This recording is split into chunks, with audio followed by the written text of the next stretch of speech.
Over the past week, the United States has continued to lead our friends and allies in the strategy to degrade and ultimately destroy the terrorist group known as ISIL. As I've said before, our intelligence community has not yet detected specific plots from these terrorists against America.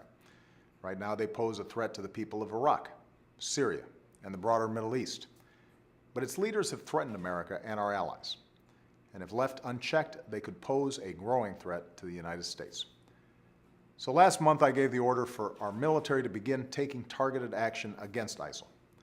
Since then, American pilots have flown more than 170 airstrikes against these terrorists in Iraq, and France has now joined us in these airstrikes.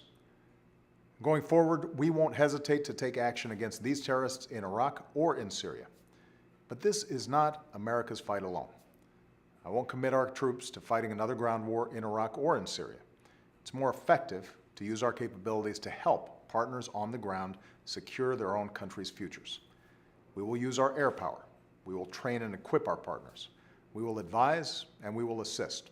And we'll lead a broad coalition of nations who have a stake in this fight. This isn't America versus ISIL. This is the people of that region versus ISIL.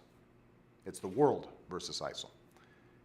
We've been working to secure bipartisan support for this strategy here at home because I believe that we are strongest as a nation when the President and Congress work together. We've been consulting closely with Congress, and last week, Secretary of State Kerry, Secretary of Defense Hagel, and military leaders worked to gain their support for our strategy. A majority of Democrats and a majority of Republicans in both the House and the Senate have now approved a first key part of our strategy by wide margins. They've given our troops the authority they need to train Syrian opposition fighters so that they can fight ISIL in Syria. Those votes send a powerful signal to the world. Americans are united in confronting this danger, and I hope Congress continues to make sure our troops get what they need to get the job done. Meanwhile, because we're leading the right way, more nations are joining our coalition. Over 40 countries have offered to help the broad campaign against ISIL so far, from training and equipment to humanitarian relief to flying combat missions.